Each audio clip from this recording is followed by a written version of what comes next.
Hi, folks. Hi, Dolores. Hi, Lana. Yes, happy Thursday.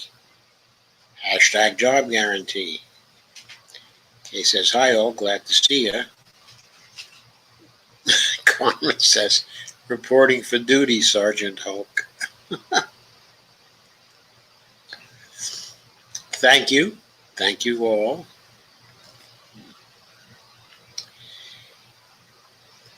Okay, so please share as much as you can. And I'm very grateful for the help. So, I wanted to go very carefully through this post by Bill Mitchell on the job guarantee. It's just a very, very good post. Okay, and really illustrates how good Bill is. It's really classic Bill. Okay, and then discussion. So many people came in. The posts were good. They were long. And they brought up the critical issue. So it's worth going through the comments also, which we will do, which is going to take a long time. But it does surface all the issues. And that's what it's all about, in my view. So I'm going to go through this carefully, give my commentary as we go forward. But in my view, though, Bill Mitchell is probably, just from a sheer technical economics point of view, he is probably the strongest of the MMTers. If you're talking about just an economist and the quality of his thinking, okay, of his thought, he is very, very rigorous. So if you haven't had the pleasure of studying him, or you've gotten discouraged for some reason,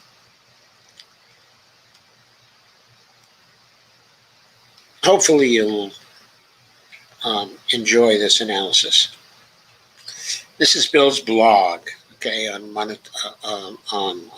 modern monetary theory.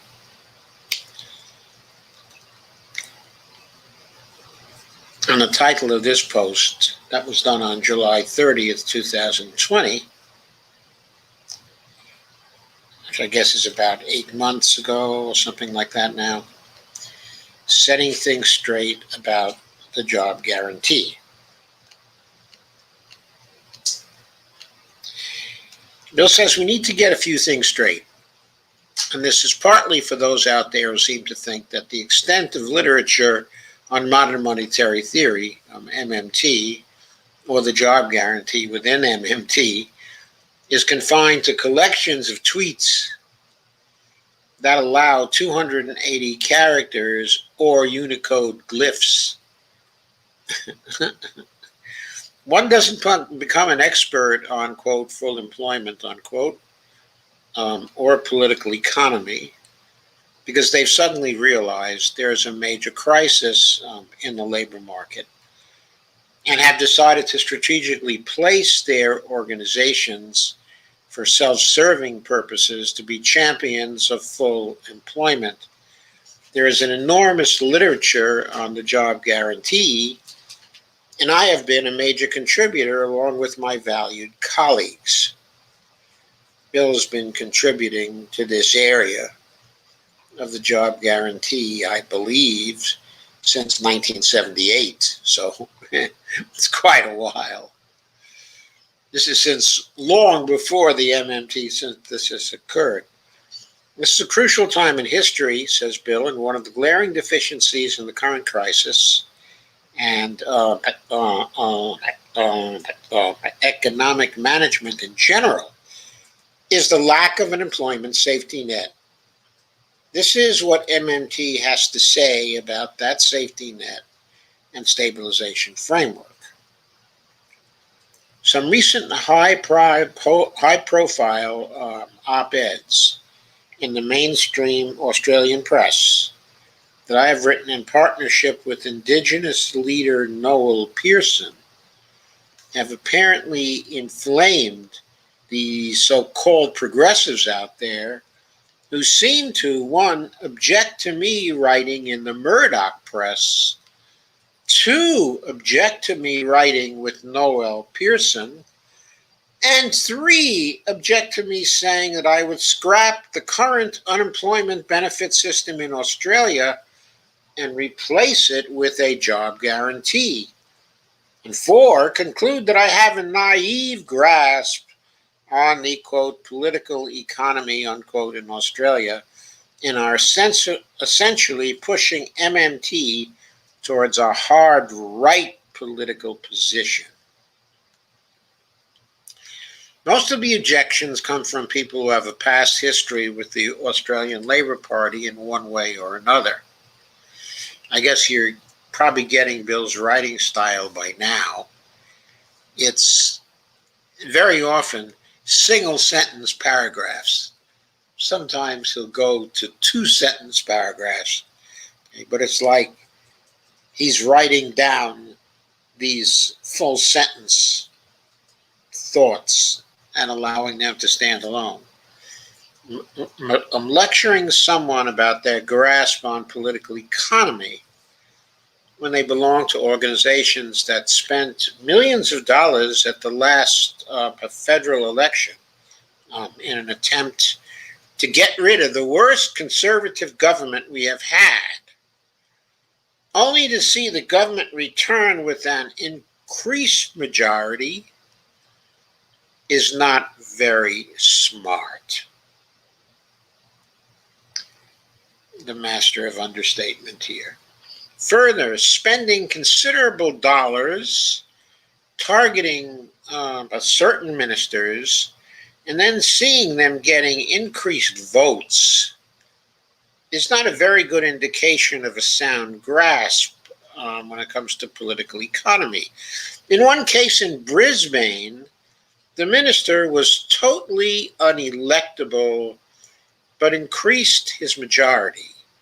Such was the toxicity and incompetence of the campaign that the organization in question pursued. Sometimes Bill is a little lax with his typos and things like that. You see, he blogs day in and day out with quizzes on the weekends. And he'll do this for months and months at a time. And each blog post is a lengthy blog post full of heavy thoughts. Anyway, his next section, apples and oranges. And there was a tweet informing the world that all the MMT scholars, other than me, supported retention of the unemployment benefits if a job guarantee was introduced. The message was that I was alone in that view and no longer represented the MMT position. While it is not clear that the names quoted in that tweet would have supported being named in that way, the point is that even if the statement was true, they were all US-based economists.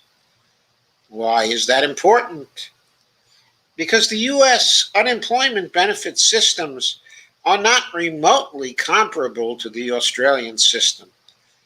They're mostly decentralized systems, state-based with some federal additions. The policies are not uniform across the states, and the systems tend to exclude workers who are deemed to have been fired for, quote, misconduct, unquote. The BLS fact sheet, that's the Bureau of Labor Statistics here in the United States, called State Unemployment Insurance Benefits is instructive, Bill says. The U.S. systems are mostly funded by, quote, a tax imposed on employers, unquote. Yes. It's called the FUTA tax for those who have ever been employers. Now, you remember the FUTA tax, Monty, don't you? Now, the U.S. systems, it was a tax imposed on us. Yeah. When we were employers, at one time, we had a small computer hardware company. It mostly did computer systems integration. Don't ask me how we got into that. I'm not prepared to tell that lengthy a story. The U.S. systems are mostly funded by, quote, a tax imposed on employers, unquote. You have to have worked a, quote, base period, unquote, a minimum amount of time earning wages before being eligible. Once on benefits, which are finite, your obligation is to answer questions about, quote, continued eligibility, unquote. Mostly, whether you have been working or not, or have had job offers. Whether a person has to, quote, register for work with the state employment service varies and is not by uniform. The benefits are computed, quote, on a percentage of an individual's earnings over a recent 52-week period, unquote. So they are not uniform nor progressive.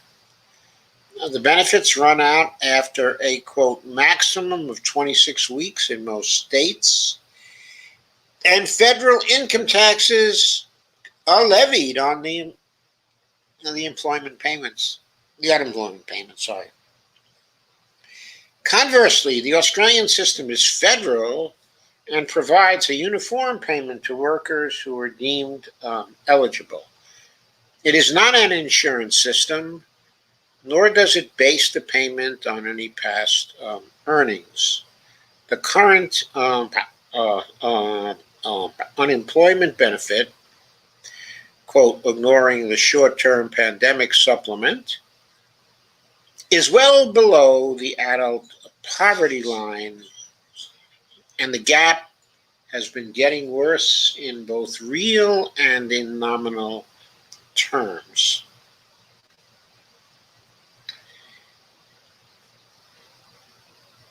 But most importantly, unemployment benefit recipients are subject to harsh work tests, are case managed within the socio-pathological privatized, quote, unemployment industry that pockets millions of dollars from federal payment, but does very little to help the unemployed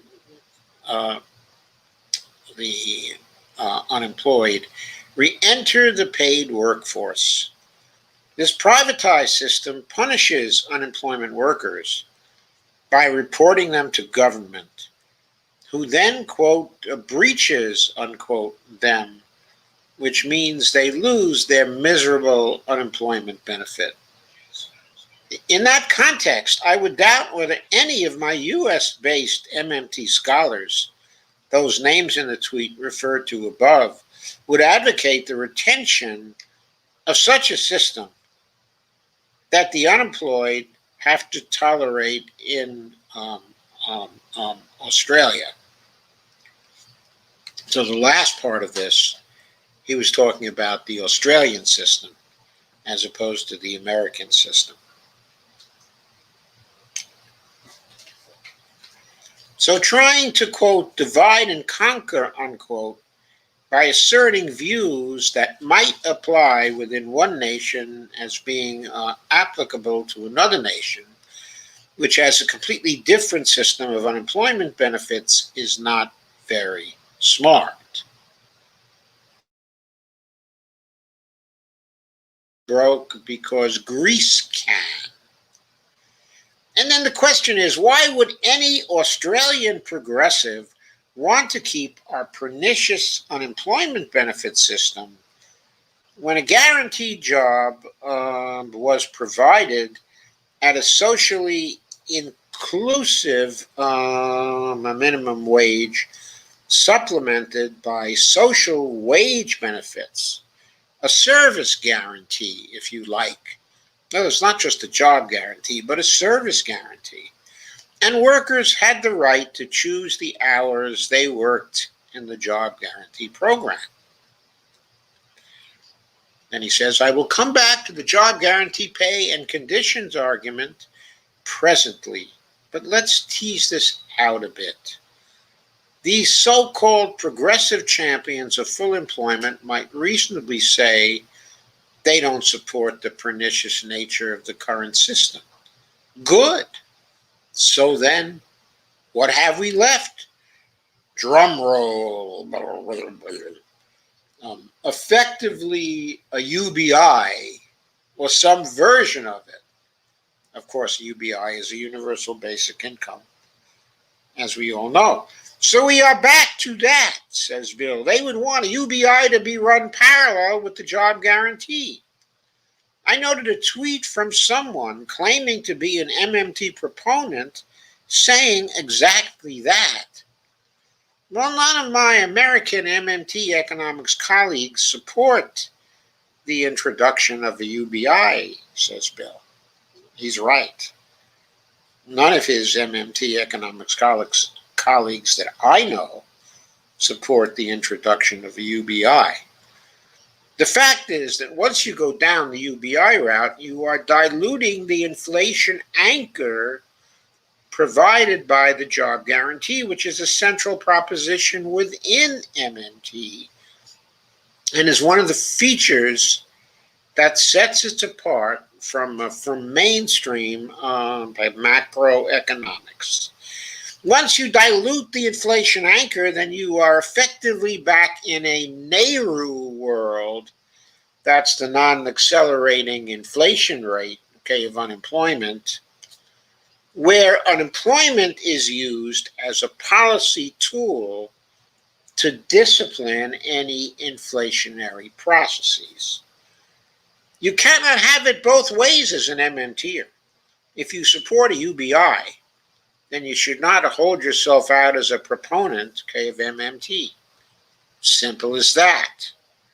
I recommend reading this blog post, The Provenance of the Job Guarantee Concept, in MMT, April 20th, 2020, which is another blog post, of Bill's, by the way, which we won't have time to go through today, but which I recommend. It's a very good post, where I explain the foundations of the job guarantee with MMT and how Warren and I approached that issue. Warren, is Warren Mosler, of course, when we set out on the MMT journey. In that blog post, I discussed the debates about inflation control and the role of the job guarantee as being much more than a meager job creation program, which is a point not well understood by those who come late to our work in a time when inflation is of no consequence. When I came up with my version of the job guarantee in 1978, here it is, 1978, the problem to be addressed was high unemployment and high inflation, and a mainstream profession that was claiming the high unemployment was natural, quote unquote, and that the government could do nothing about it. And we move to the next section of his post, which is called Workfare on Steroids, ? Some other person who is apparently trying to position their organization as the champion of full employment claimed to be appalled by my work and asserted that, quote, the Pearson-Mitchell proposal, which is basically workfare sorry, I'm not sure what the TH stands for, it's WFTH, on steroids, and exactly what many of us warned would happen to Mitchell's job guarantee. And Bill says, but really? And exactly what literature has this person read? A highly word-constrained op-ed in the Australian that I wrote with Noel Pearson, maybe more. Where in the millions of words I have written over the last 42 years on unemployment, employment guarantees, work for the dole, WFTD, and all the rest of the topics, would she be justified in saying that I endorse a workfare approach to unemployment? He says it would be impossible to find that sort of inference from my work. In Australia, work for the dole has the following characteristics. As stated by the government in Senate estimates some years ago, it is a compliance program. In other words, you're forced to work for the dole. It pays below the hourly legal minimum wage, effectively forcing workers to engage in work but at below poverty line and legal wages. It does not allow any choice over hours of work. It does not allow a worker to engage in extended training, nor does it provide training ladders. It is finite in time period. 6, it requires the workers to participate in the pernicious work test and case management system described above. 7, it offers no additional benefits such as holiday and sick pay, superannuation, that's contributions to a retirement fund, and other social wage benefits. By the way, Australian superannuation is very, very generous. It's 12%, of pay now in Australia. But no allowance. It's paid by employer contributions, by the way, 12%.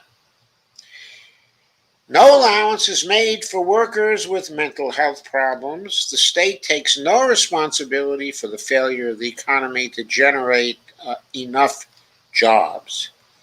Compare that with the job guarantee that I have consistently advocated over my career, which could not be conceived of being a more elaborate form of workfare. I advocate, 1, a guaranteed job for anyone who wants to work and cannot currently find a job.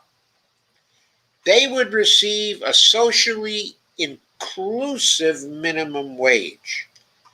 He'll explain what that is as he goes along. They would receive holiday and sick pay entitlements, superannuation contributions from the employer, and other special leave entitlements that are common in the permanent workforce. They would be entitled to undergo training on the job or in outside environments, including going back to school, college, or university. In other words, you, as part of the guaranteed job program, you would be paid to undergo training, including going back to school, college, or university, if you wanted to do that. They would receive social wage benefits, which some might call guaranteed levels of services, such as healthcare insurance, free child care, transport allowances, access to legal aid supplements, etc. Family income supplements. The job guarantee is not based on family units. The job guarantee wage, which is available to anyone over working age, would be supplemented with benefits reflecting family structure. In contrast to workfare, there would be no pressure on single parents to seek employment. 7, they could choose whatever hours they desired to work, effectively eliminating time-based underemployment. Importantly, a worker would be given a grace period on accessing the job guarantee. Their wage could start immediately, but they could have 3 to 4 weeks before having to start work where they could sort out their affairs, quote, take a breather, unquote, engage in job search if they wanted. During this period, they would be paid the standard wage rate in the job guarantee program. And 9, the job would be permanent if they chose. 10, the job design can be flexible to help workers with special difficulties enjoy a productive working life. For example, the provision of clinical support within the workplace to help people burdened with episodic types of illnesses. We have developed this concept based on extensive national surveys of local governments. I've been involved in a major long-term project with mental health professionals running pilots, providing work for youth with psychoses, and seeing how flexible workplaces can reduce the problems that such a cohort face. I've worked in developed countries on major work projects and helped design a minimum wage framework for workers in South Africa, and more. What does a socially inclusive minimum wage mean? I have regularly written analytical reports for trade unions who are defending industrial matters on behalf of the members in the Fair Work Commission in Australia. That often requires me to appear as an expert witness in the relevant matter. My view has always been the same as it was when I was helping in the South African situation. I do not consider minimum wages should be set on private sector capacity to pay principles. The employers should adjust, not the workers. The minimum wage as a statement of how sophisticated you consider your nation to be, okay, or aspire to be. Have minimum wages define the lowest material standard of wage income that you want to tolerate. Accordingly, it should be a wage that allows a person and family to participate in society in a meaningful way and not suffer social exclusion or alienation through lack of income. That means being able to go out for dinner sometimes, go to sporting or other major events, have a holiday somewhere. A socially inclusive minimum wage should be a statement of national aspiration. In any country, it should be the lowest wage that society considers acceptable for business to operate at. Capacity to pay considerations then have to be conditioned by these social objectives. The small businesses, or any businesses for that matter, consider they do not have the capacity to pay that wage, then a sophisticated society will say that these businesses are not suitable to operate in their economy. Such firms would have to restructure by investment or raise their productivity levels sufficient to have the capacity to pay, or they could disappear. This approach establishes a dynamic efficiency whereby the economy is continuously pushing productivity growth forward and allowing material standards of living to rise. I have to say I agree completely with Bill about this. Remember, when he's saying that these businesses that cannot afford to pay the socially established minimum wage necessary for a decent life when he says they either get the capacity to pay, okay, or they disappear, he's saying that in the context of the job guarantee program, so that all their employees would have a place to go to that paid them more and had better fringe benefits. So he's not suggesting an inhumane thing. What he's saying is that business people should not be allowed, and the society should not support them in allowing the exploitation of their employees. In other words, Walmart would have to pay a socially inclusive minimum wage. And by the way, that isn't $15 an hour in the United States. We all know that. We all know a socially inclusive minimum wage in the United States is probably like $25 an hour right now.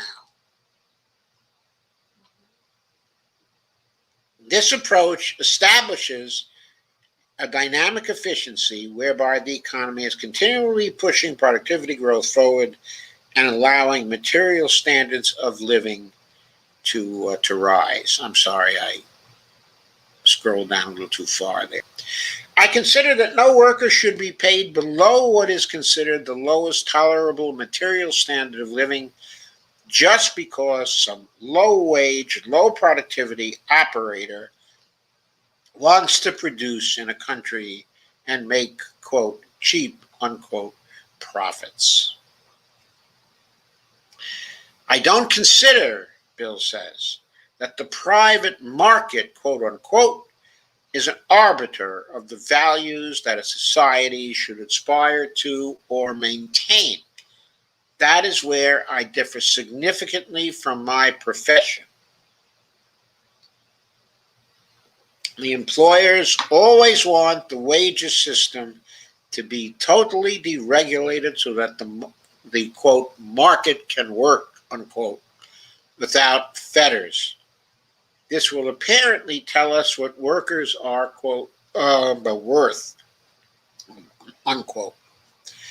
The problem is that the so-called market in its pure conceptual form is an amoral, ahistorical construct and cannot project the societal values that bind communities and peoples to higher order considerations. And again, any person with human values has to agree with Bill on this. There are values in society that are higher than market values.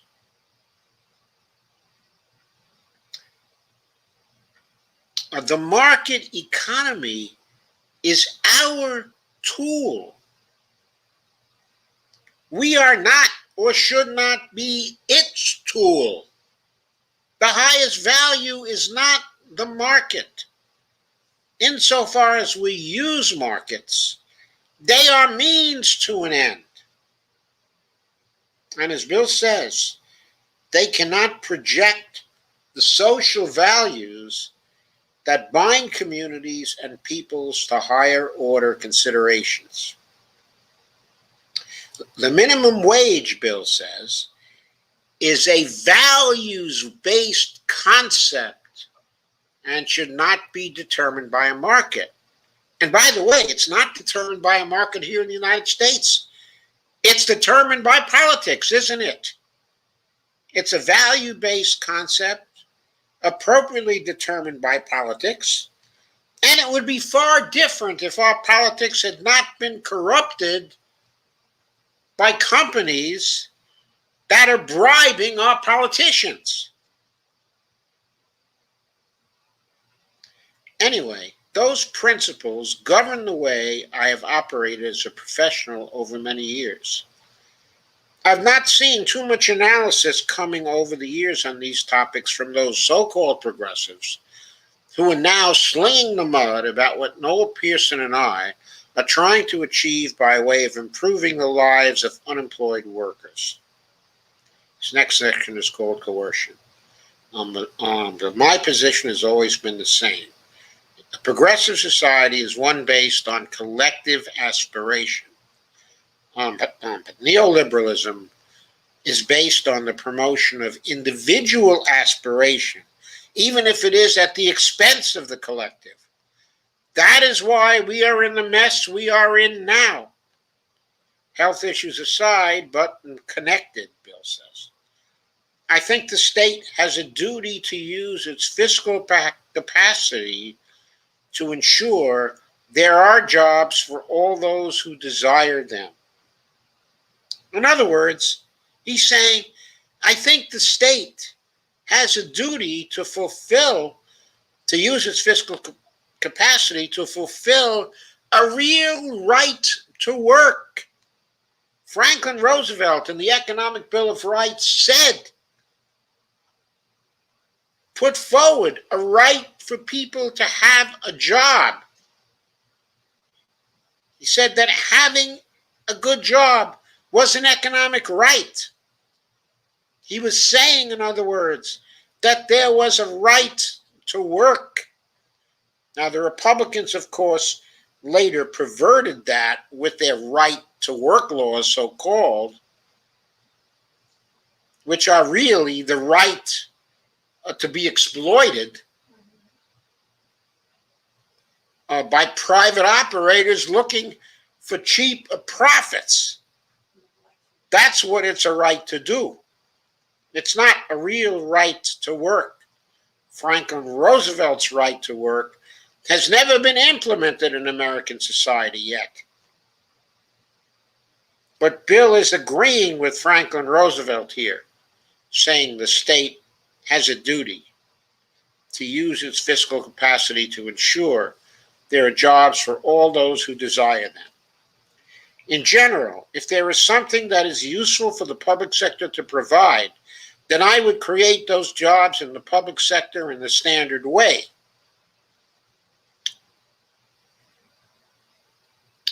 But there is also flux and uncertainty in private spending patterns, and that requires a buffer stock, says Bill, either of jobs or unemployment.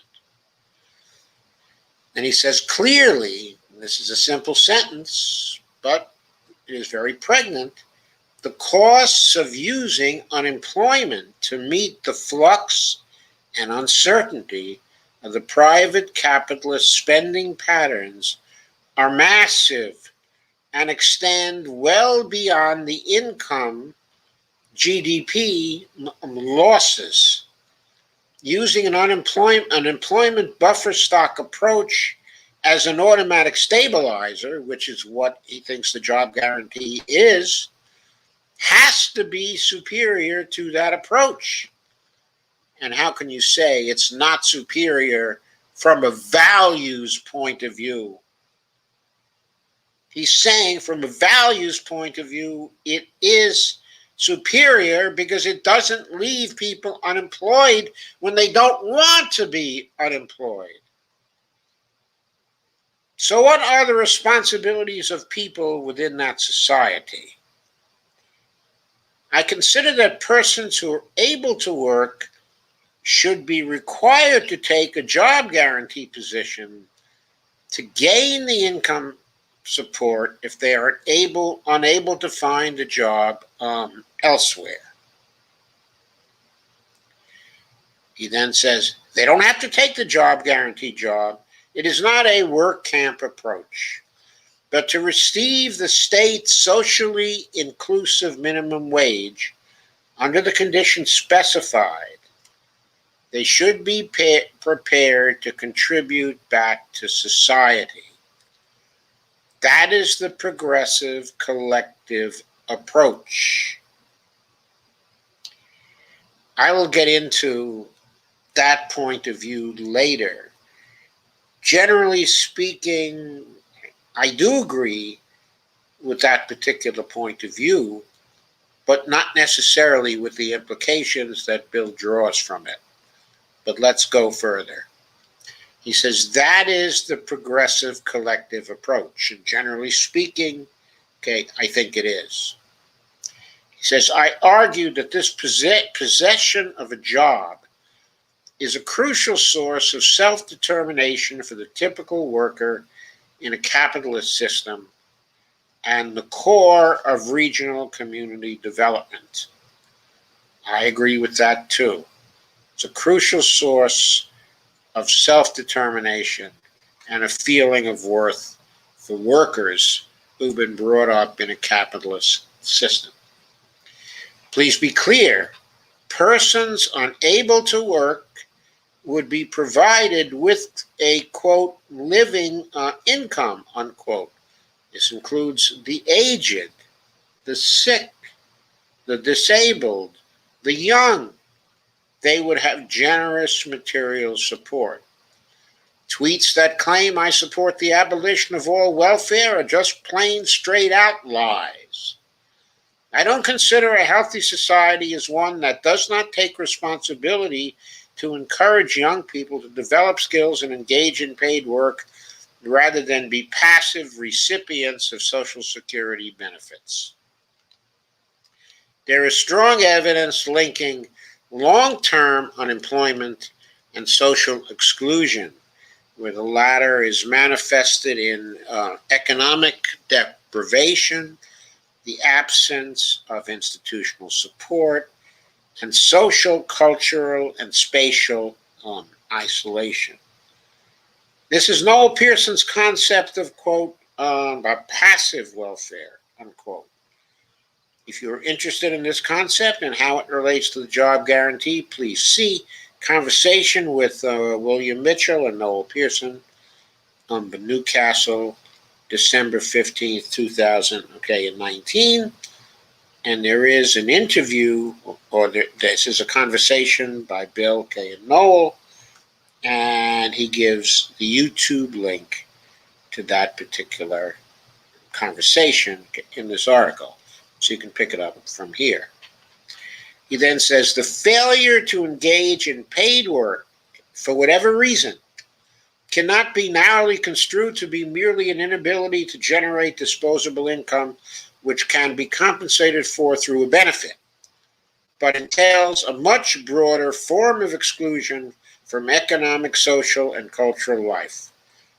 Accordingly, the state would be evading its social responsibilities by providing, a UBI or other form, of a benefit.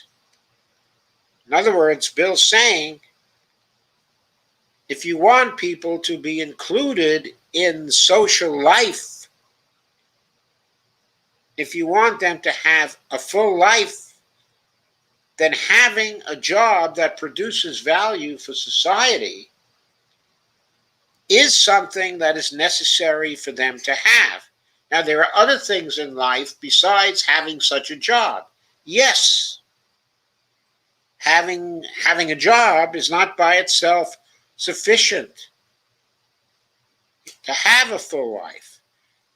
But in a capitalist society, it's pretty necessary for most people to have a full life.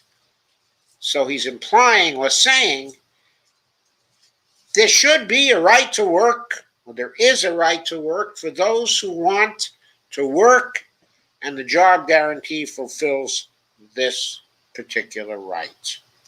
And he goes into his conclusions.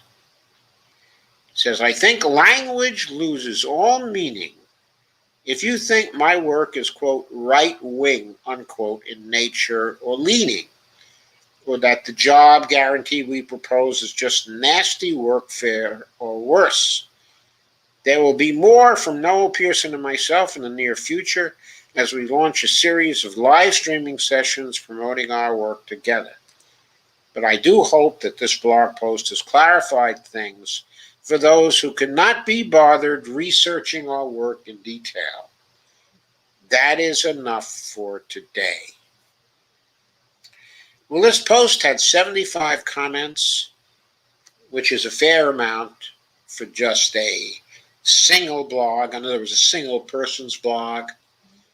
In other words, sometimes, when one goes to other sites and they're thousands and thousands of people come to these particular sites, then blogs may have a potential for getting hundreds of comments. I've had situations like that myself at Fire Dog Lake and Daily Costs, okay, and blogs, okay, of that kind.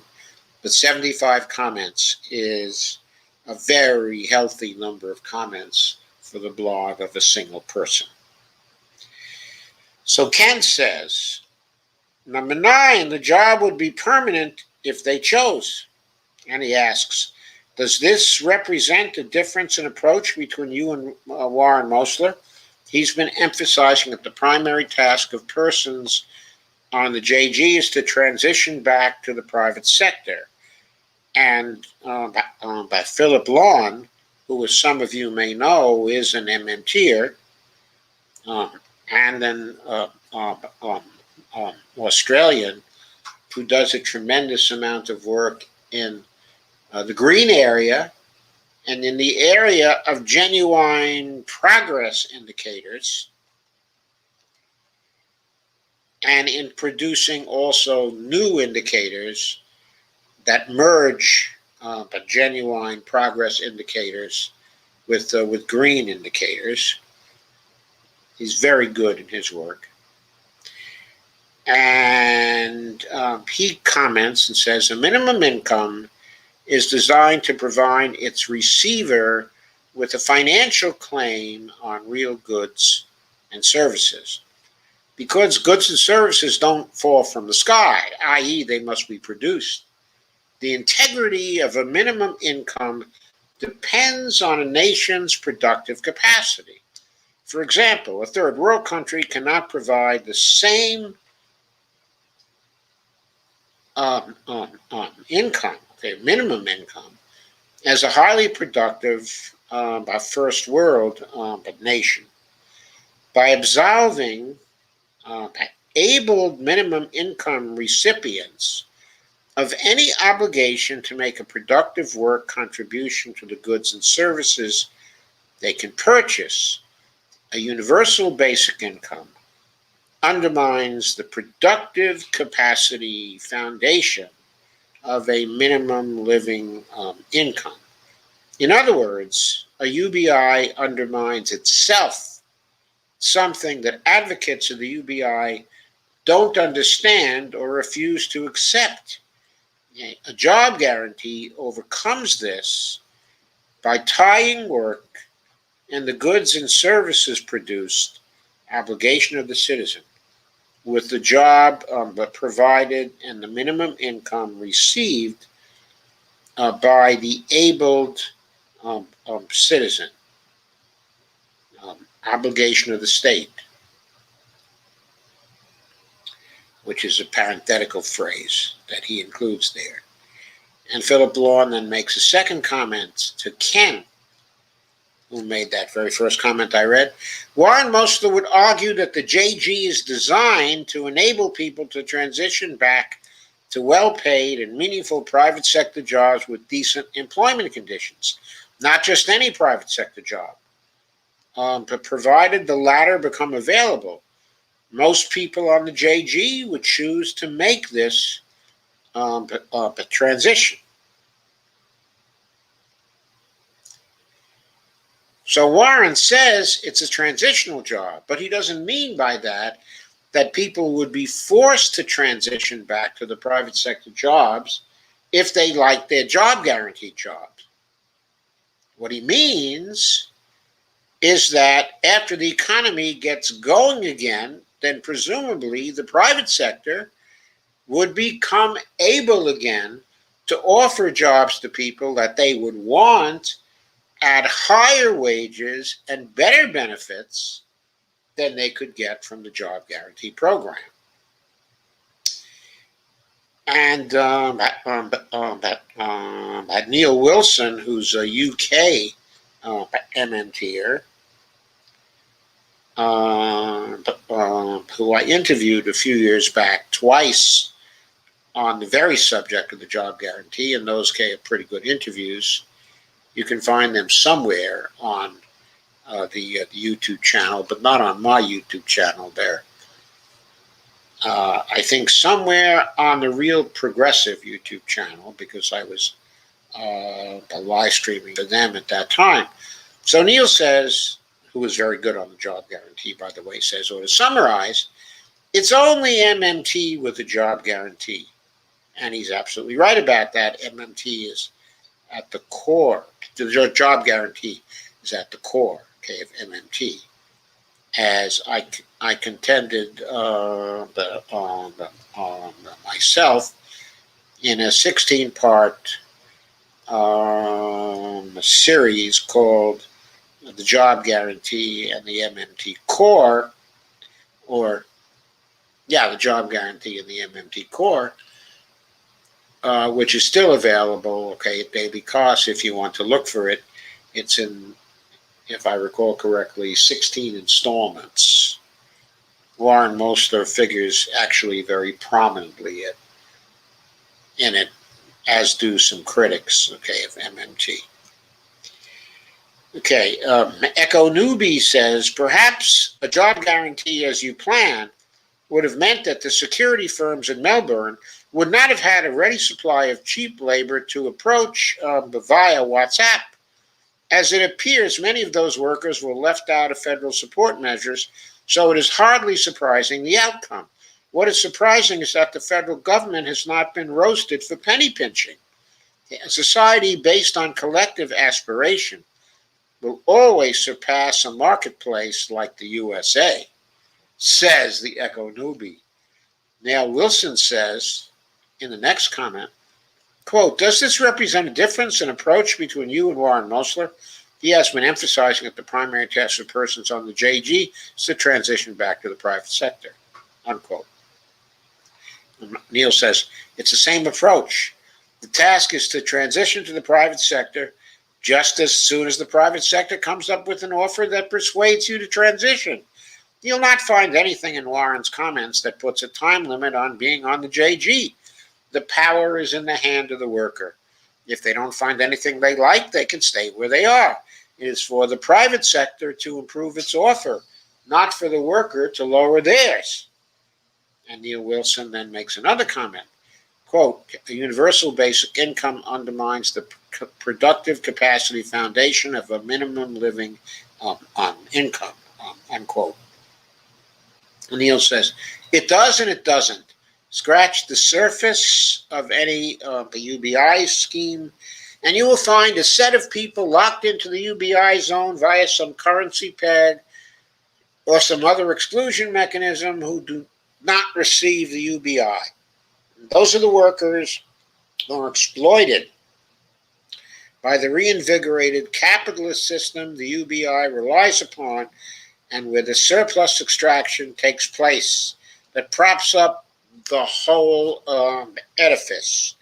It can be imports. Finland pays the UBI. Greece makes the stuff and is forced to export for euros to pay the troika. Or it can be a qualification period.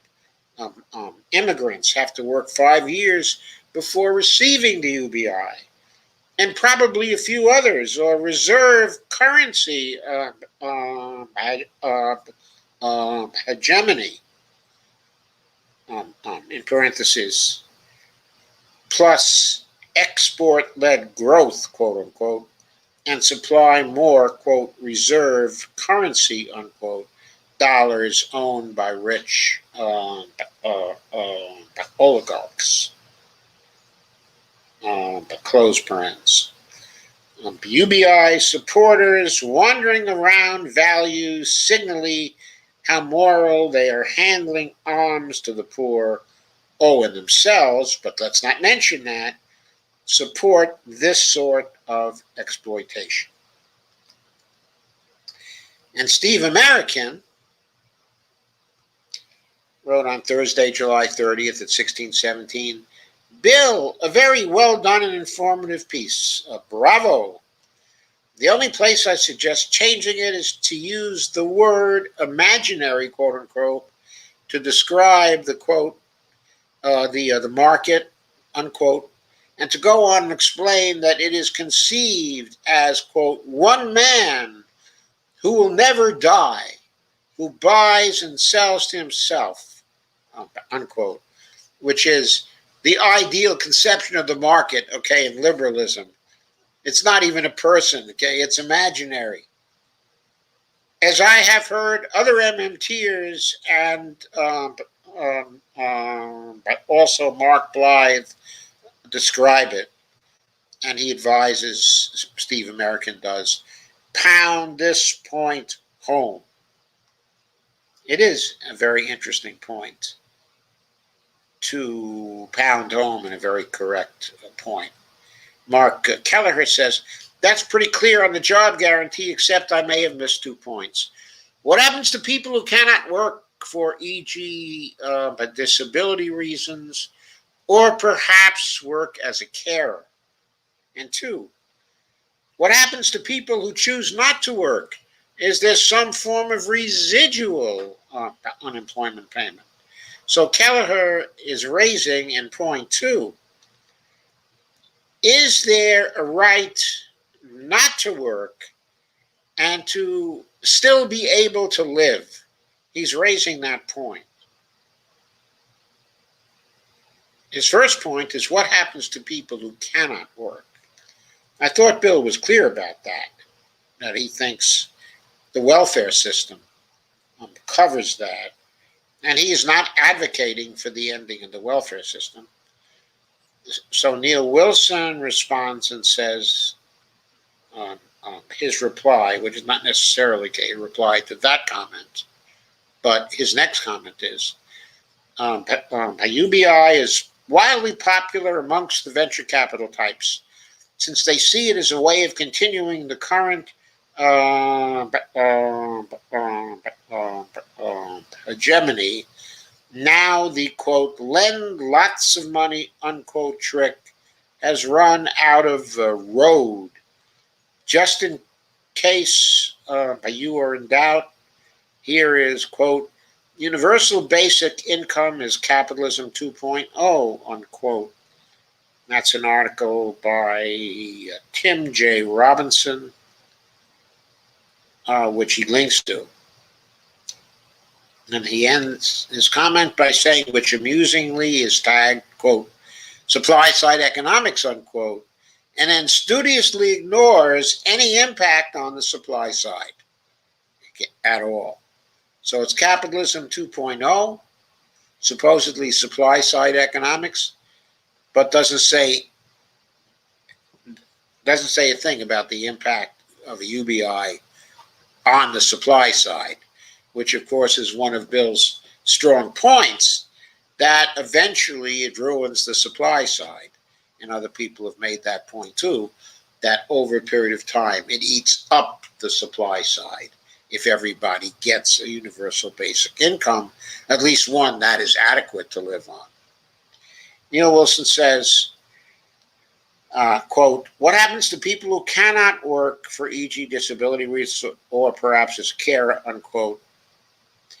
And Neil says, a carer is working, as is a single parent. You're expected to work on the job guarantee unless exempted by age or infirmity, the latter being determined by an independent, qualified doctor, okay, medical doctor, not some outsourced clipboard operative who was on incentive pay. And quote, what happens to people who choose not to work? Is there some form of residual unemployment payment, unquote? And Neil asks, why do you think a person choosing not to work when they could should allow them to use state power to forcibly transfer output from other people for nothing in a return? Okay, I guess I have to question that question of Neil's, simply because what is contended here is perhaps, what is implied here perhaps, is that for persons choosing not to work, if they were to get some kind of basic stipend, which would still allow them to live, that would not involve the use of state power to forcibly transfer output, okay, from other people for nothing, okay, in return, because the state would be using its power to create the currency to provide this very basic sort of payment to people who were choosing not to work, and they would be using the currency to entice others to sell them output, to transfer output to them. So it wouldn't be state power forcibly transferring the output, helping the people who choose not to work to induce others to transfer output to them in return for currency, for state currency. So it's not the same as a forcible transfer, okay, of output, is my point here. But anyway, going on. Neil says, okay, the default job is, quote, looking for a suitable JG position, unquote. That's where you start. Most people want to get off that as soon as they can because it is pretty boring, number 8 above. Okay, so what he's saying is they'll want to find a suitable JG position pretty soon. End quote. Importantly, a worker would be given a grace period on accessing the job guarantee. Their wage would start immediately, but they could have 3 to 4 weeks before having to start work where they could sort out their affairs, take a breather, engage in job search if they wanted, etc.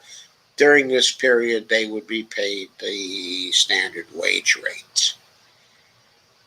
And then Ken comes back to the discussion, and quotes, if they don't find anything they like, they can stay where they are. It is for the private sector to improve its offer, not but for the worker to lower theirs.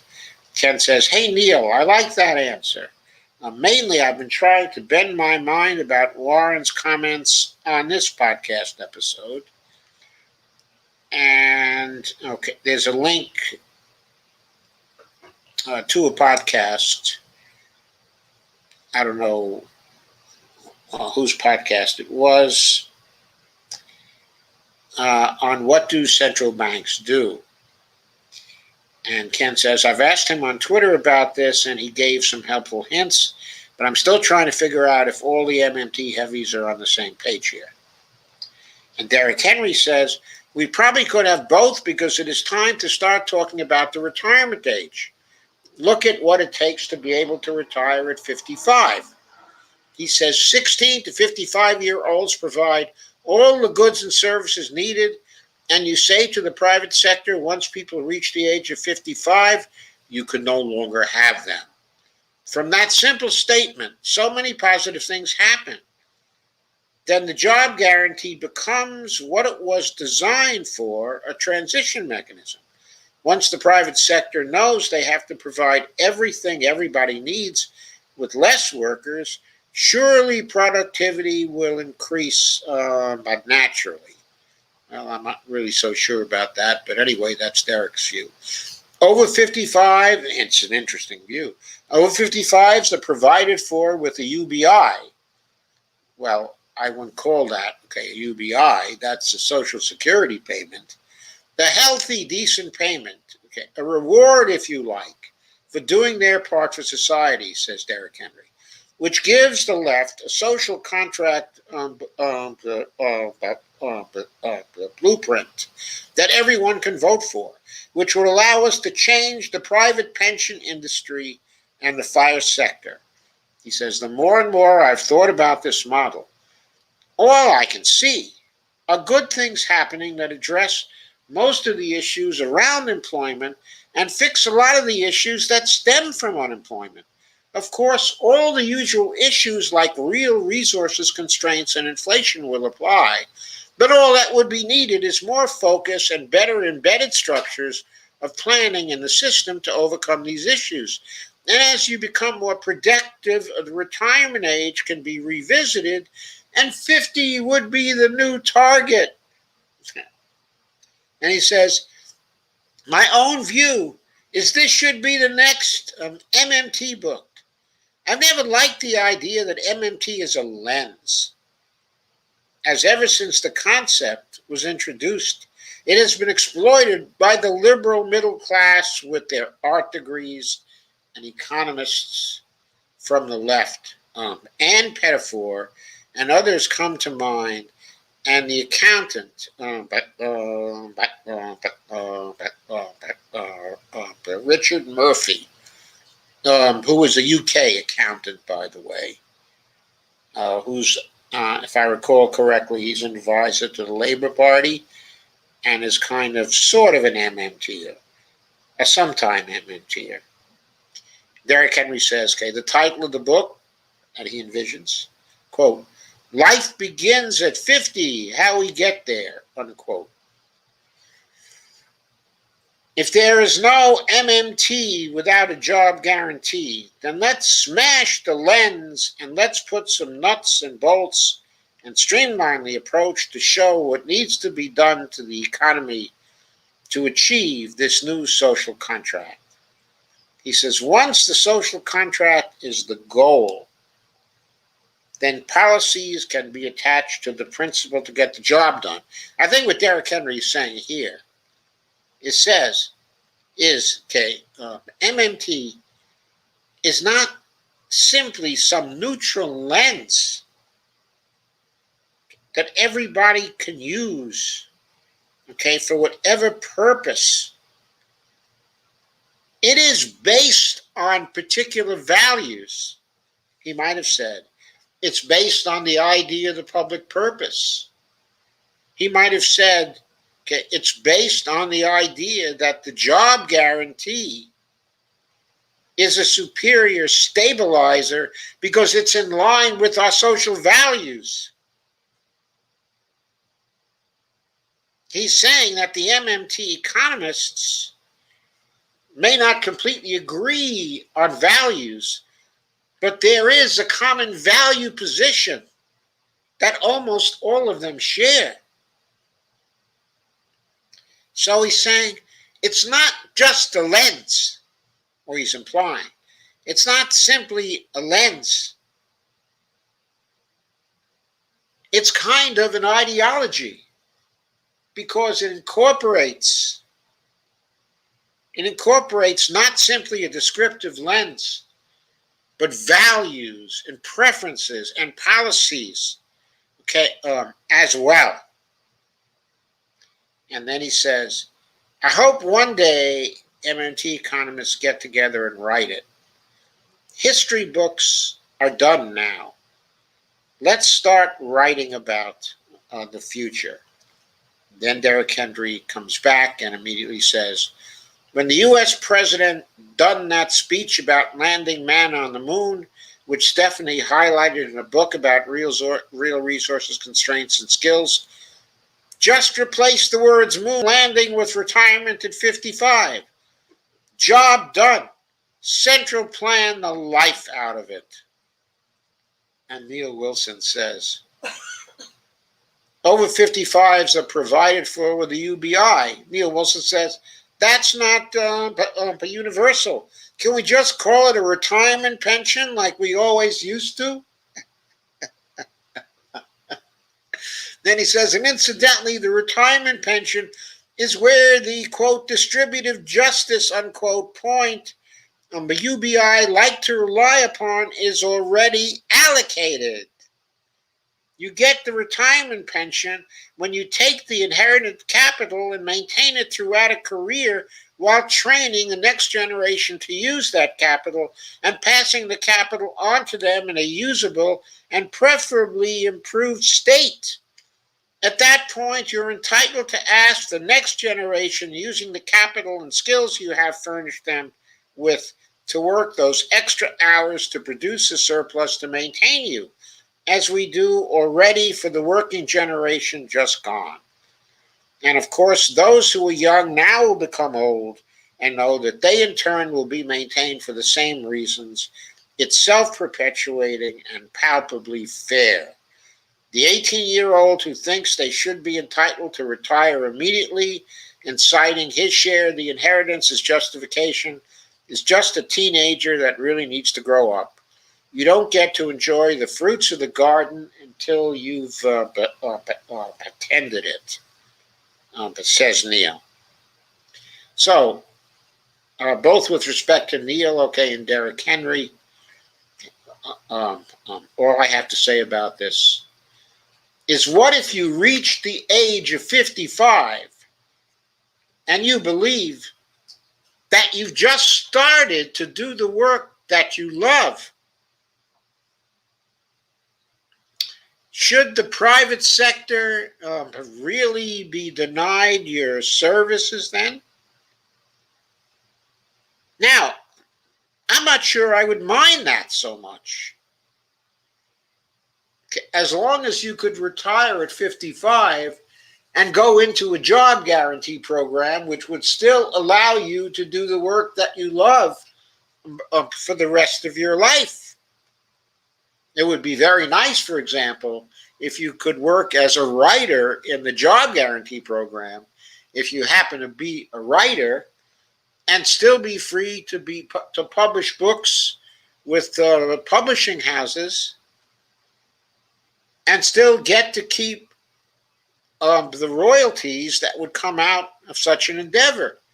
That would be very, very nice for people who were writers. Now, there are other forms of work that people love that they don't necessarily want to be forcibly retired from at the age of 55. Like, for example, the live streaming that this 82-year-old is doing right now. I sure would like to be paid for it by a job guarantee program. That would be great. With a socially inclusive wage, that would be fine. I'd be quite happy for the rest of my life. Jay Christensen says, quote, the UBI is wildly popular among the venture capital types since they see it as a way of continuing the current hegemony. Now the lend lots of money trick has run out of the road, unquote. And Jay Christensen says that is ironic because a fair number of left-leaning types actually believe that the UBI is the path leading to the end of capitalism, which they view as the root of all evil. I suppose they both are partly correct. We won't really have a capitalist system if large numbers of people refuse to participate in the economy, except as consumers. The gravy train would continue for venture capital as long as the government is willing to pay the former workers to buy the goods and services they wish to sell through. The problem with the whole thing is that converting labor into mere consumption units would be the beginning of the end of human development. But labor and progressive development are strongly linked. Now, I'm running out of road here myself, and there was something that I really wanted to get to. I assure you that many of these comments, like the Simon Cohn comment here, the Robert H. comments here, there are a number, of Robert H. Comments here. I wonder if Robert H. is Robert Hockett. That would be kind of interesting. And there's an interesting comment, actually, by Robert H., who's quoting, who addresses his answer to Neil Wilson in relation to this quote from Mark Kelleher. Quote, what happens to people who choose not to work? Is there some form of residual unemployment payment? unquote. End quote. Why do you think a person choosing not to work when they could should allow them to use state power to forcibly transfer output from other people for nothing in return, unquote? NRH says, I can't answer for Mark, but my own answer would be, quote, because common humanity demands it, unquote, and also, quote, because without the bare means of sustenance, they will starve to death, unquote. The resistance to the JG being caused to be undermined, I could understand as a motive, but paying someone no more than the pittance required to keep him or her alive can scarcely be held to present any threat to the JG scheme, can it? So what, quote, is the motive for withholding that much?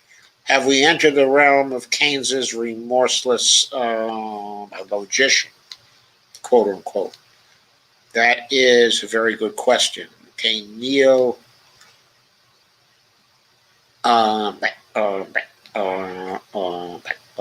answers it. I'm not going to go into his answers. Okay, I don't have time. They are good answers. They make the case, okay, for what he believes. Okay, and they make it well, probably as strong as it can be made, except that certain language that that Neil has used is not quite as diplomatic and sensitive, okay, as it might be. But we eventually get down to some key comments by. There's a very vigorous discussion about this. Everybody is into this, is into the question of whether someone who is not willing to work in the system of the job guarantee in some way, but wants to be free of both that system and conventional employment in the private sector, should still be entitled to a stipend of some sort if they have no other means of support, so they can stay alive. One way to conceptualize this is, do people have a right to live, okay, and not to work for a living?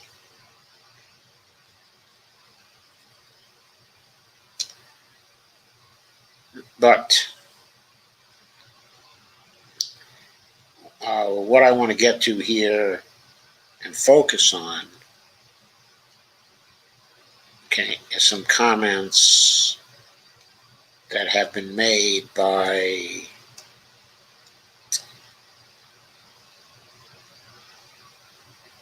Mike Hall. Okay, Mike Hall, okay, who's a UK MMTer and formerly, okay, a real progressives guy. I'm not sure if he still is. Says, Neil Wilson says, quote, what happens to people who choose not to work? Is there some form of residual unemployment payment, unquote? And then he quotes Neil also on the idea of whether they should be allowed to use state power to forcibly transfer output from other people for nothing in return. And Mike says, seriously, Neil, do you really think the UK state system of assessing disability, even physical disability, never mind any kind, okay, of mental disability, leaves no one falling through the cracks in the system or not subject to to negligence in terms of the assessment, okay, they get after it has been assessed that over 100,000 people died prematurely, many from suicide, as a result of their UK disability reassessed and state payments canceled. He says, I find your ignorance of this reality quite disgraceful. and sociopathic, frankly. Both you and Bill dodge this vital question of what happens to those unable to work who fall through the disability cracks. Well, right now, in the UK, they are made homeless, starve, and die, or stagger on with worsening mental and physical health. That is a fact. And we are talking tens, even hundreds of thousands, okay, of people, tens of thousands or hundreds of thousands of people, okay, inside of the UK, which has roughly 66 million people, okay, inside the UK. That is why myself, with personal life experience in these areas, okay, in mental health disability and others, who similarly advocate that there must be a basic survival level BI. He says, no, not a UBI, just a BI available to those who fall through the cracks of what in most countries has become a privatized nightmare of inhuman neglect in caring for some of the most vulnerable citizens. Mike says, I understand that JG work generally, because of its production value, must be incentivized with a decent minimum living income, but a lower level of basic survival income can easily be provided for those who have no other options, whereby state assessment or personal assessment conditionality cannot be met, and the person can demonstrate no other source of income or significant savings, meaning tens of thousands of people. The relative levels of JG in such a backstop BI can easily be refined such that JG is enthusiastically accessed by those who are able to do it, and BI is adequate for those that can't. And I would say also for those that won't. In other words, enough of an incentive difference can be established between the two that people who do not want to work because they don't fit in to the private market system, and they don't fit into regular government work, and they don't fit into the the JG either. When I say fit in, I mean they don't feel comfortable in any of those particular sectors, and for one reason or another, they like to work alone, and they cannot find a job that is socially valued by the local community.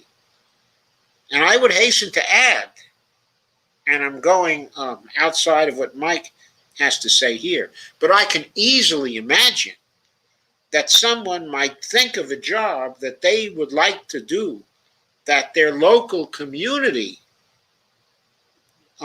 doesn't see the value of and will not approve, but for the JG program, and yet it doesn't have any private market value either, and can't be made part of a regular government program either. There are people like this who have no place, but who still may be doing things that in the end turn out to be immensely socially valuable. But perhaps the work and their contributions cannot be assessed as socially valuable and as therefore having a place in a JG program before the fact. The question is, should they then be free to do it if they are willing to accept, to take the hardship involved in a basic survival income? In other words, taking a basic survival income is basically going to be similar to living like a monk who's taken a vow of hardship.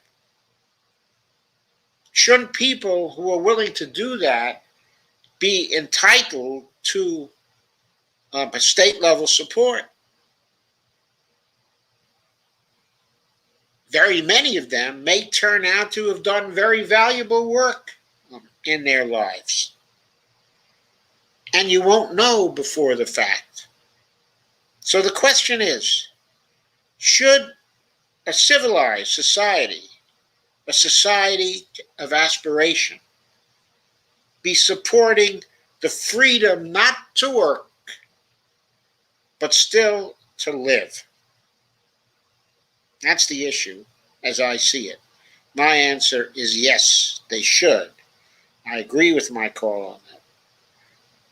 And so I have contended that there should be a JG and there should be a BI that should be part of the social safety net system or the social security system.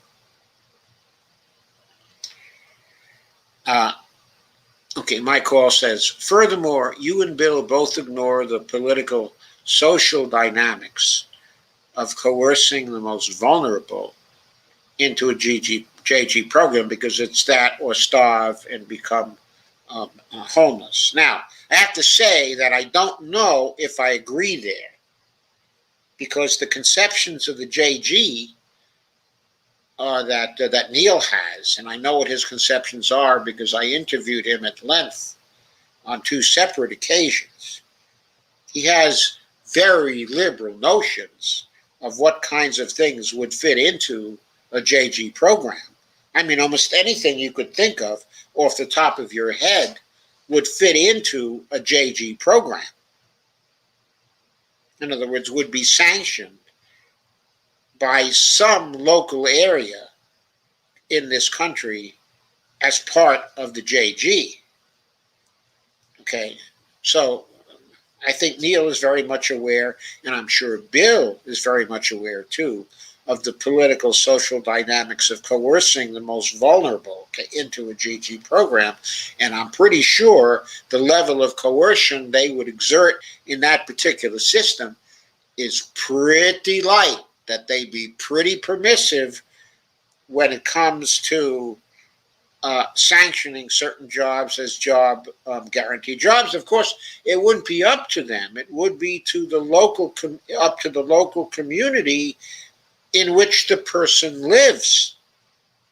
And one consequence of that is that certain local communities will support certain kinds of endeavors as job guaranteed jobs. And other local communities, maybe in other areas of the United States, would support other kinds of jobs.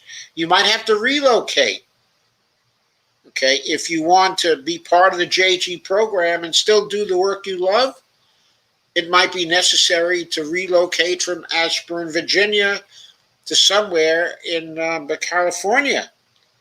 So, but as long as the JG is willing to pay for transportation to where you want to go, as I think it would be as part of the program, okay, it seems to me if you have to move somewhere because your particular local community is not as permissive in defining JG jobs as certain other local communities are, that's probably not really that serious a problem, especially if we're defining local communities in very localized areas, as, for example, okay, let's say, okay, in Ashburn, Virginia.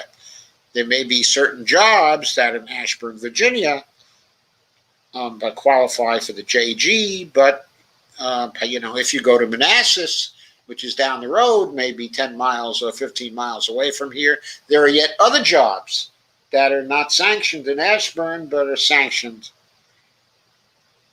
in the other local community. So I'm not even suggesting that it would probably be a rare event that someone would have to move from Ashburn out to California.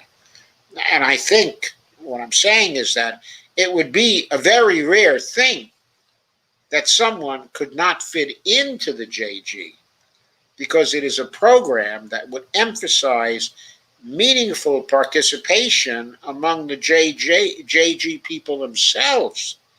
They would have a lot of leeway in defining the jobs they love that would provide social value for their communities. So, uh, I see my time, okay, has run out. I urge you to read what Mike Hall says here.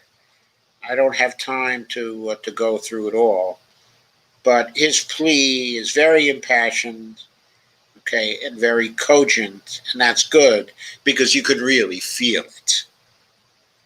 In other words, it does communicate how he feels about that. Now, I don't want to put words, uh, uh, in Bill's mouth and say that Bill has exactly the same view as Neil on this. I really suspect that he probably doesn't. Okay, that Neil's view on this, okay, is probably pretty tough. Okay, uh,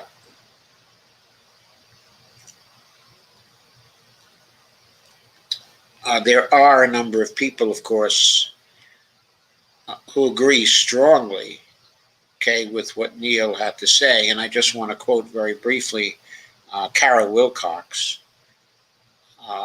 says, "I've been wanting to comment on this post for a couple of days, but have been preoccupied with other things. Just before this post, I'd seen Stephen Howell's tweet. Stephen Howell is another Australian, okay, who's an MMTer. And Stephen says,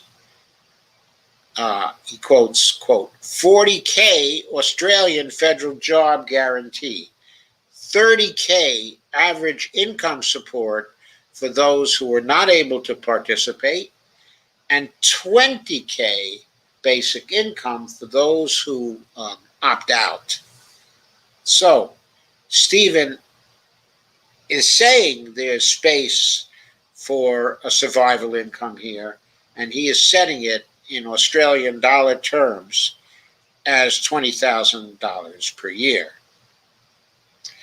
And evidently, Stephen Howell's tweet was discussed at some length on Facebook, okay, though the link is not given here, by Carol Wilcox. Carol Wilcox says, "Before I saw Michael's comment just now, I'd already decided that it is not acceptable to leave anyone to starve because they won't accept a JG job. It is difficult for any one of us to judge whether someone is lazy or just suffering mental distress.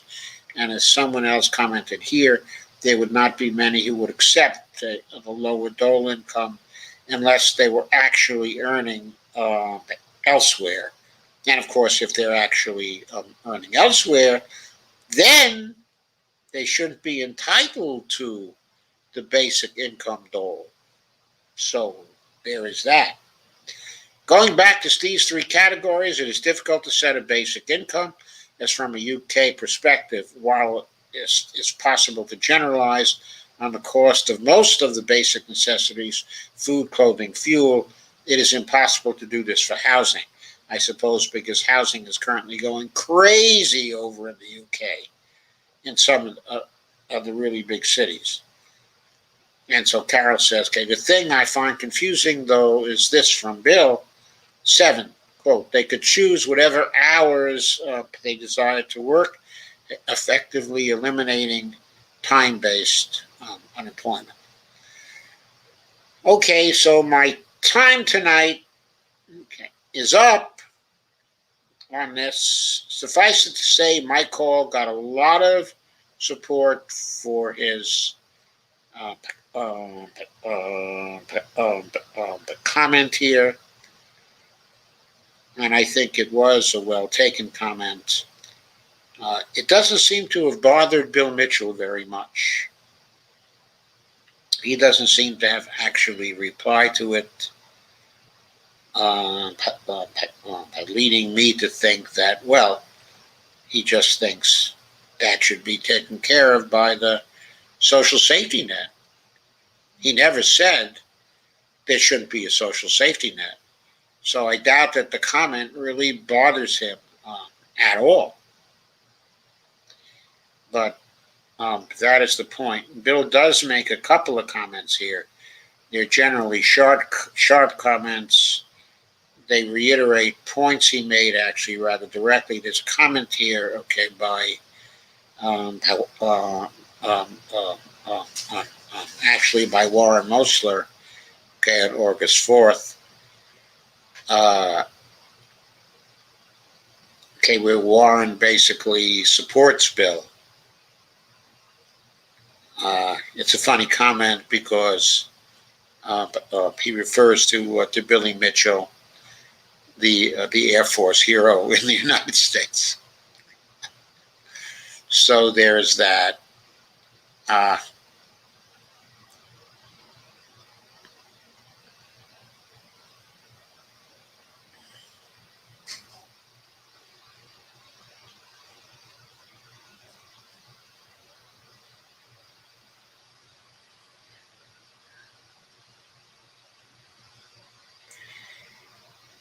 okay, Bill makes a comment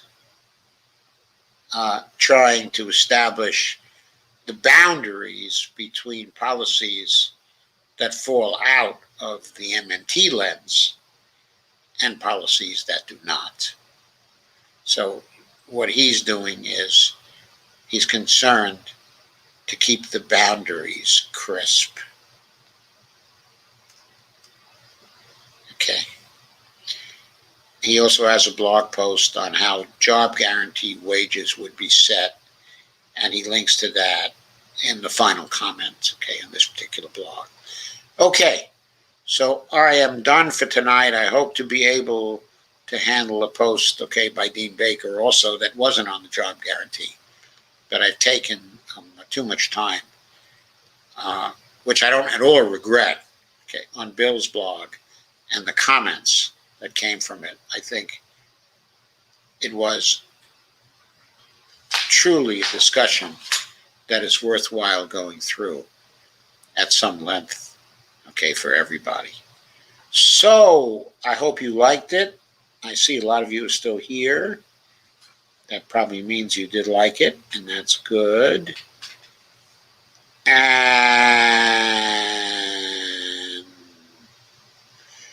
And so Margot Shepard says, how long before a grandchild takes me away?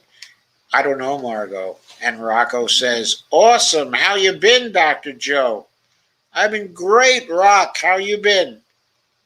I missed you. Kay says, shared. And Dia Swift says, pleasure to be here. And Rocco says, stay tuned. Rocco shares. Dia Swift says, happy Thurston, you too, Lana. And Rocco says, long past due. Lana says, how are you, Dia? Dia says, but runaway sentences, that's me too, laugh out loud. Dia says, I'm doing pretty good tonight, Lana. Energy is good, feeling refreshed. How about you? Lana says, I love Bill Mitchell, but sometimes I get cross-eyed with his writing. But Lana says, I am tired, but otherwise okay, still working as usual. Rocco says, the critics never come in good faith in regards to MMT. I know they don't. I know they don't. And Medea says, sorry you have to work so much, Lana. I can relate. Steve says, this company will pay you $42,000 a year to smoke weed. Must be a company in Colorado, Steve. Rocco says, we can have a BI plus FJG, but no UBI. Yeah. Yes, a JG plus a BI was originally called a JIG by Peter Cooper, the head economist from Australia, who was the first one that I had seen who had actually suggested that. He did this, if I recall correctly, sometime back in 2010. There was a long discussion on his blog about that too, and it was a very good discussion. Joe, Yeah. tell Rocco I love the woodwork he did in his home. Hey, Rocco, Bonnie loves the woodwork you did in your house. Solana says, hashtag no UBI until we have Medicare for all, Green New Deal, job guarantee, free public college and trade school, affordable housing, cancel student pay and medical debt, but reparations for descendants of slaves and indigenous people. I'm going to keep saying hashtag no UBI at all. I mean, I've said I'm for a JG plus a BI for those who have to live, but for some reason don't want to participate. I like Stephen Hale's suggestion in the Australian context. I think we should have something similar here. But I'm never for a UBI. That does undermine the inflation anchor, as far as I'm concerned. Kay says we need that badly. Steve Gonzo says Nancy Pelosi is a Tim Scott Democrat. Steve Gonzo says Kamala Harris is a Tim Scott Democrat. Steve Gonzo says Kamala Harris is a Tim Scott Democrat. He spelled Tim Scott in two different ways. These two comments. Steve Gonzo said, I think I just got banned from comments. But why do you think that? You wouldn't get banned by me. And Kay says, I see your comment, Steve. I never liked Harris either. Neither do we, for the record. Kay says, right to work for less. Yeah, right to work on forest fires in California for $1 an hour. Wasn't that it? Slave labor. Slave labor.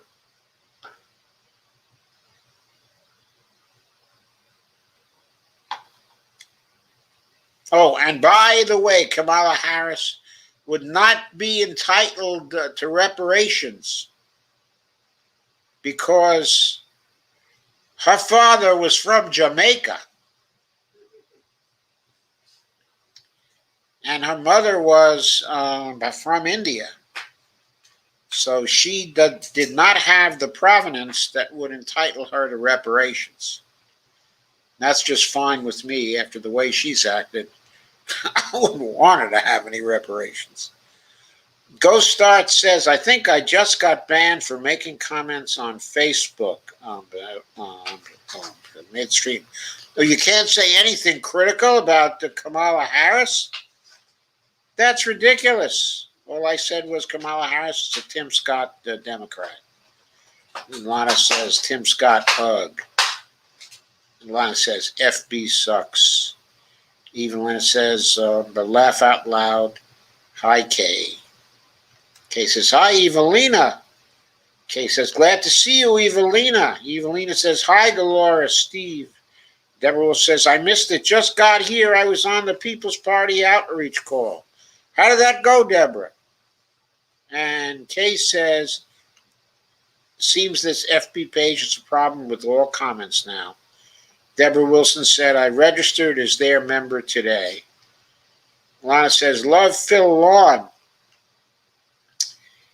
And, but Evelyn says, can't put my usual heart to your comment for some reason, Kay. Kay says, I was watching that too, Deborah. Kay says, I know, Evelina, the FB page is screw up. Polana says, like Neil Wilson too, where has he been? He's been in the UK. He's from the UK. He's still over in the UK.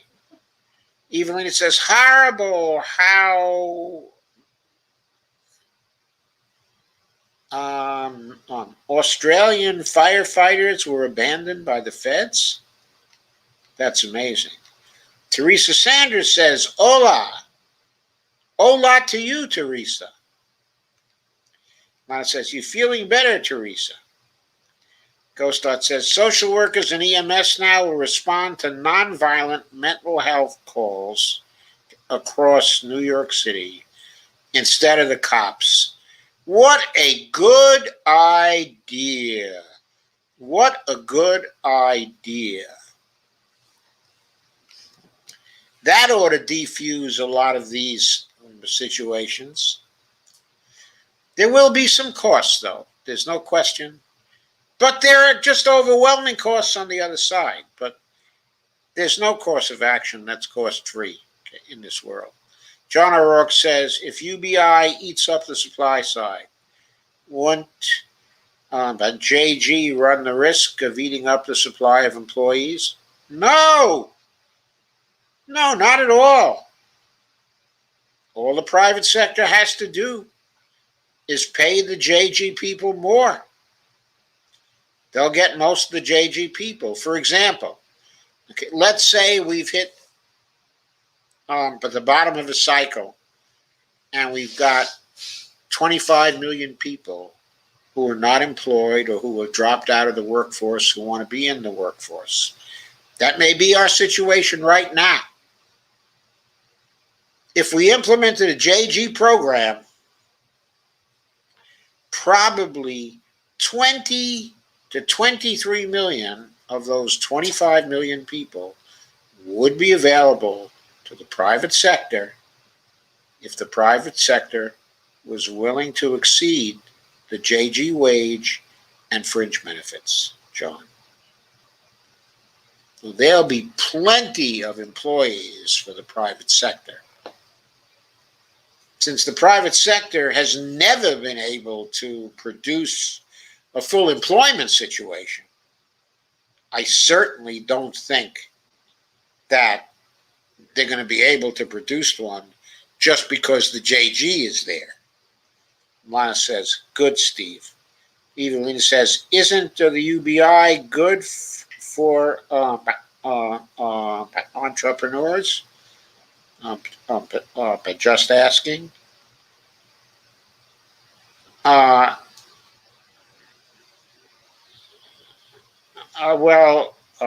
I think a BI would be good for entrepreneurs.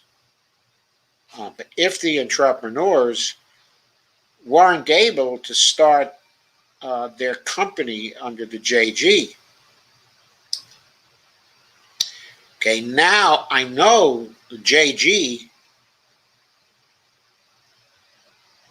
would start off with endeavors or companies that were producing things, okay, of public value. Okay, and there might be the cooperatives, and they probably have to start off, okay, as nonprofits. But once they got started, and once they got going really well, if the cooperatives wanted to shift to profit-making companies, but then they'd be able to do that. They just wouldn't have access to federal JG support anymore. Teresa says, but just a bit, fighting a cough now, yucky. Even when it says, of course, not everyone is an entrepreneur, but most people aren't. I think a lot of businesses could get started under the JG and then could make the shift into profit-making status. Okay, says, if we had single payer, we'd see a lot of entrepreneurs, yes. And I do think, okay, that entrepreneurs should be entitled to the basic, the survival payment. So if we had 3 levels of payments and your effort didn't fit into the JG, I think they should be entitled to survival payments. In fact, among other things, I did have entrepreneurs in mind. And Lana says, I don't like Anne, the Pettifor. She's not my favorite either, but she has said some good things. And there's Steve again, operating as Go Start. Evelina says, for sure, but at this point, it's all theoretical. Nothing is put into practice. Evelina says, or has even been put to a vote, alas, not in this country. Kay says, I know, Evelina, because our politicians are bought and paid for by corporations. Laugh out loud. Evelina says, too sensible to be put into practice. Evelina says, Dr. Joe. Teresa says, I agree. We need to envision not just a different future, but a different culture. Hashtag patriarchy versus matriarchy. Hashtag toxic colonizer culture versus hashtag sacred circle of life. Hashtag no treaty unbroken. Lana says Hockett is a sweetheart. And Teresa says the USA has put people in cubicles and kids and pigs in cages. We too are herd animals, and the lack of familiar social and community connections have created a feral society. I'm afraid that's so. Lana says Michael is in Ireland, I think. Also a good guy. Yeah, he is. I actually miss working as Scott and I used to, rehabbing homes, painting, and some gardening too. I'm not physically able to do much of that uh, anymore, though. Maybe there are still some things you could do in the JG program, okay? I'll bet there are.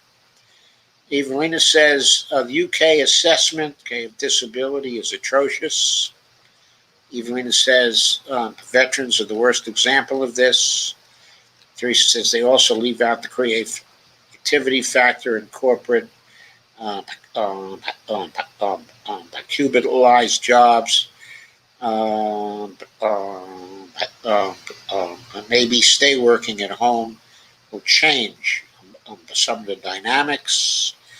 Ghost Doc says I went from making thousands per week to $850 on disability. Tried to go back to less intensive PT work just to have what I made get deducted. Also kicked off Social Security system won't even allow savings, okay, or assets. Yeah, I think the JG would change all that, and under the JG, you probably would find work to do, Steve.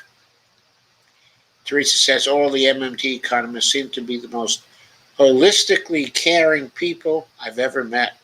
Yeah, it is true, isn't it? Isn't it? I mean, they've tried to really figure out the social justice issues in this. They all care about the social justice issues, and they all care about the equality problem. Every last one of them, even Warren. Even Warren, the hedge funder, has a strong sense of fairness. Dia says, I think people who don't want to work should have that right. Unfortunately, such a paradise has to be in everyone's vision, which would also mean community and the end to neoliberalism. Can't happen quickly enough. Kay says, here too, Evelina. Scott was finally approved for SSDA in March. Problem was, he died the previous January. Teresa says, why aren't you talking in terms of the MMT vision of the possibilities in their prescribed federal job guarantee? But many people may want the freedom of being able to move. Well, they'll have it, okay, in the job guarantee. And I have a very broad vision of the possibilities in the federal job guarantee. But, of course, we had to stop somewhere in this particular post. And I kind of constrained myself to what Bill had to say and what some of the commenters had to say. And I ran out of time, frankly, to give my own vision. But I have that vision because I've done a lot of live streams on the job guarantee. And if you look at those live streams, I think you'll see that I have one of the broader visions about the possibilities for the job guarantee. In fact, not so long ago, I believe it was 4 live streams on Pavlina's book. That was last summer. If you look back to those live streams, I think you'll see a very expansive conception of the job guarantee. Teresa, all you have to do is look back there. Lana says, part of the issue, we need to redefine our definition of the word work. a lot of work being done is not recognized as such because it doesn't make money for a private sector employer. Yes. But Teresa, do you mean people that won't be able to move, or they will be? Oh, I think they will be. Absolutely. Lana says, love Stephen Hale. I think that Bill specified, didn't he, in his in his post, that one of the social benefits that would go along with the JG program would be travel expenses to where you had to go to participate in the JG. So he's provided for that. L. Stephen Day smiles. Hey, Steve Day, glad to see you. And Rahul Majumdar says, if basic resources and services are covered, there is no need to quibble, okay, about a basic income. Well, the basic income would not be for the job guarantee participants. It would be those who opted out, okay, of the job guarantee. Stephen Hale's concept is that there would be a JG socially inclusive living wage.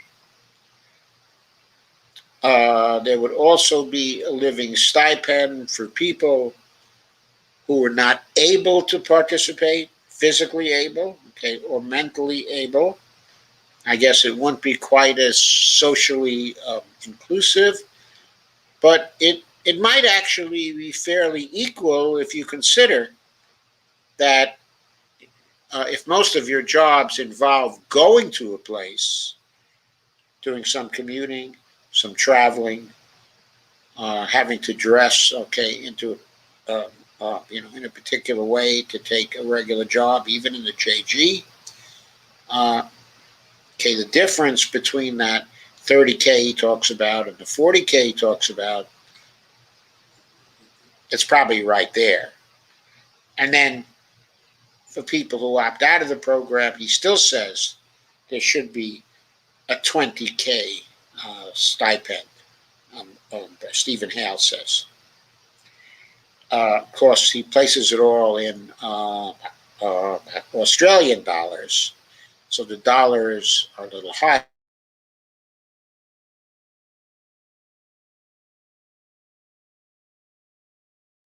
Okay, says, hi, L. Stephen Day. Steve Swift says, my call is fucking awesome.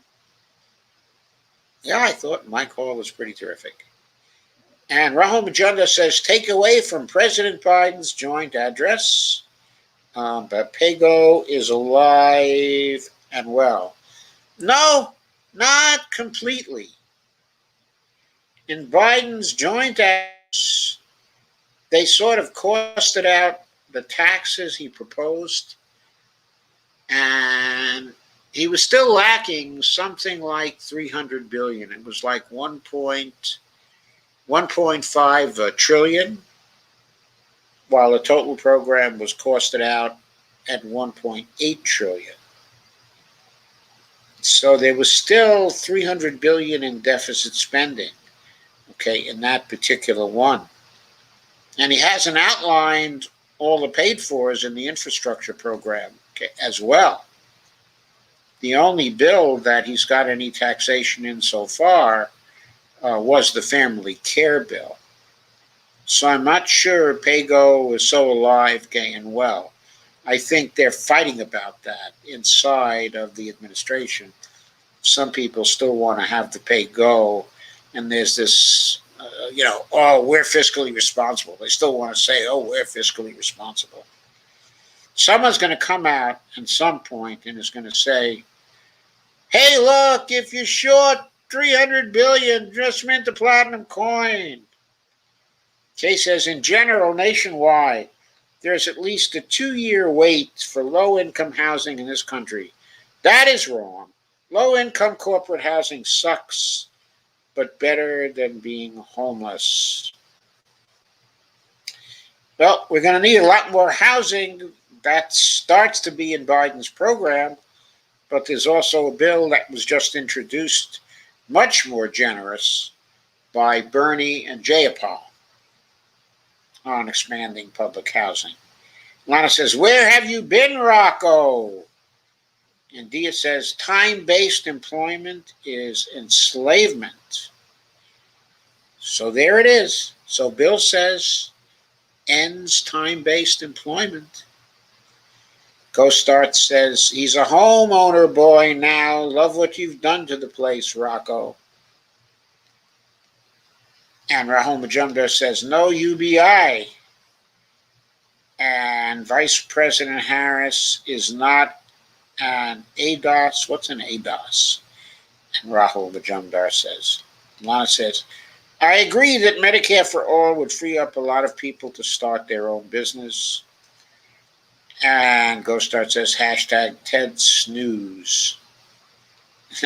Ted Cruz is Ted Snooze? Yeah, I guess there is something about that. And Lana says, "Warren isn't your typical rich guy. He has a big heart." He does.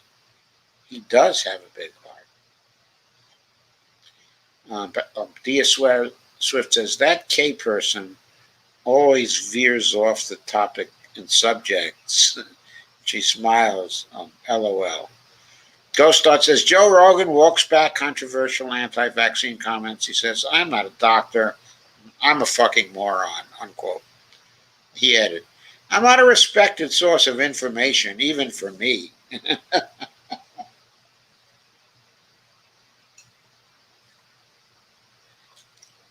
He is at least a modest person.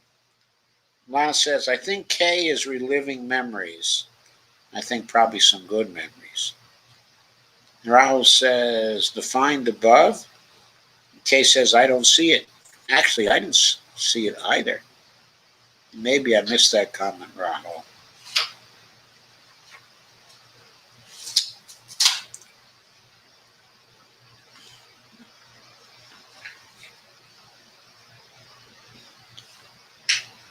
I'm looking for your ADOS comment, Rahul. I do not see it.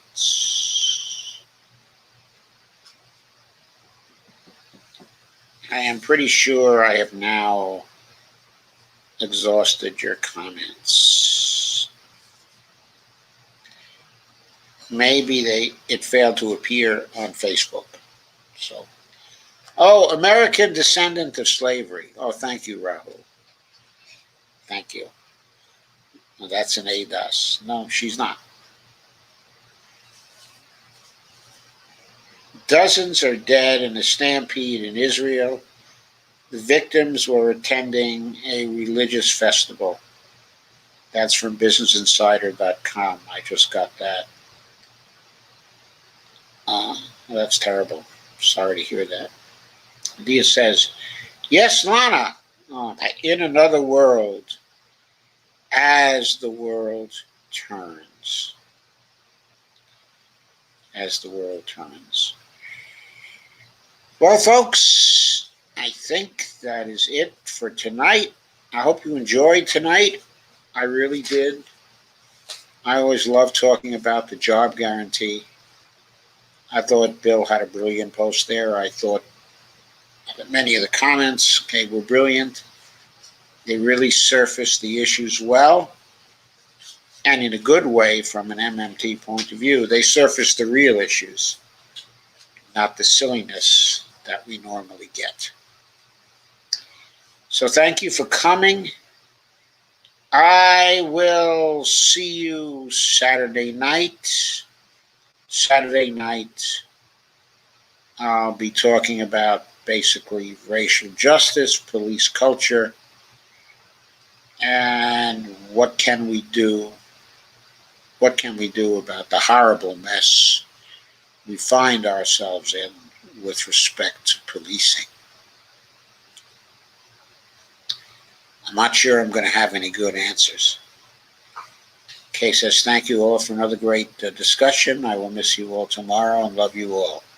And we love you too, Kay. Everybody have a great night. Have a great day tomorrow.